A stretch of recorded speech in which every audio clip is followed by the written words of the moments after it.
YouTube family, what's good, what's good? Yo, talk with me for a bit. So I had a buddy of mine text me a link taking me to the Orionid meteor showers. So if you don't know, we're having a meteor shower every night from October to November. And the Orionids take place because we're told that Halley's Comet left its trail of comet dust, basically, in the night sky. Cool. Now the Orionids, like I said, they show up from October 2nd to November 7th, basically a whole month. And during that time, it'll peak from the 20th to the 22nd of October. Ask me how I know. I'd say as a kid growing up, it was like around 1985. One of my videos here you can see, but my dad bought us a telescope when I was a kid, and like Halley's Comet was in the sky, and that was the big thing. And like that was my introduction. I must have been like 6 years old at the time, right? That was my, and so it basically tells you how old I am, but that was my introduction into the world of astronomy, And it was an exciting time because my next big comet was Halley-Bopp in 1997. And that was an exciting time. And Halley-Bopp was in the sky, if you guys remember, for around like a year or so. It was in the sky for a long ass time. But we're not talking about Halley-Bopp. We're talking about Halley's Comet and what it leaves behind. It leaving behind this Orionid thing is not a surprise. And I'm trying to explain this to my buddy because I'm explaining to him like, look, man, this is period based. He's like, well, what do you mean? Well, exactly like I told you guys, this is period based. So it's not just 2023 Orionid meteor showers. You're going to get Orionid meteor showers 2022, 2021, 2020, etc. It's not me making this up, okay?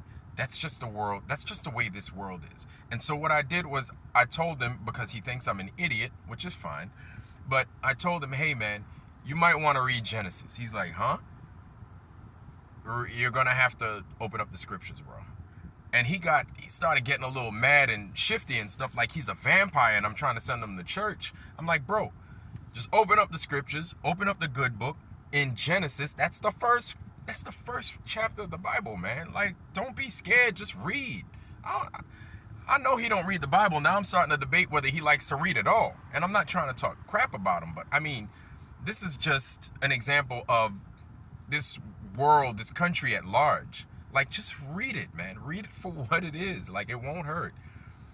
Check it out, because clearly it states in Genesis, and I'm paraphrasing, that not just the sun and the moon, but the stars are up there to give us the seasons, the times, and events occurring on this world, in this world, right? In this world that we live in. Where are those stars? The stars are within the firmament.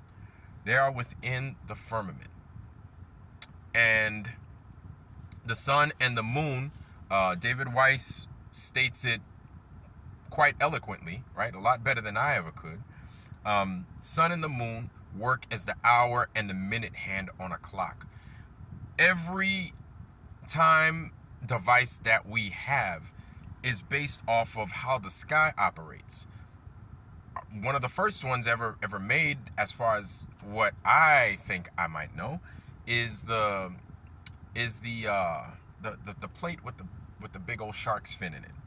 Now I'm starting to have a stroke right now. But you guys know what I'm talking about, right? The astrolabs, things like astrolabs, the Antikythera, right? They pay attention and they focus to things like events and stars and stuff in the sky. The Antikythera, I'm still trying to figure out.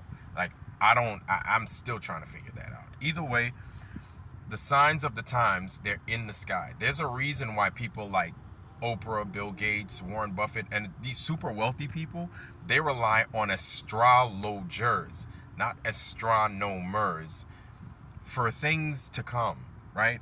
Because they understand that this isn't a fringe science. This is real, right? Things like that are real. And things like that, if you understand them, and if you understand them well enough, you can use them to your advantage. And this leads me to understand that it's not knowledge that's power, but the use of the knowledge. If you know when something or what could possibly come, what are you going to do with that knowledge, right? And this is why part of why I feel that the world being told to us that it's a globe is fed to us so much. They're feeding us so much poison because they don't want us to use our power to our advantage, right? To where we walk away from this matrix and we can use our knowledge to our advantage, to help ourselves, to help our families and our communities. So it sounds like it's a long shot, but to me it makes a lot of sense. Either way, check that out. I'm going to go ahead and I'm going to drop a couple of things in the description box as well so you guys can take a look and you'll see for yourself. The Orionids are here on a period-based time frame, right? Every year, October 2nd to November 7th, excuse me. Anyway, YouTube family, I want you guys to have a good day. Wish you guys nothing but the best. Health, wealth, love, joy, prosperity, most of all wisdom. And with that, I'm out. Read your scriptures, read your Bible. Peace.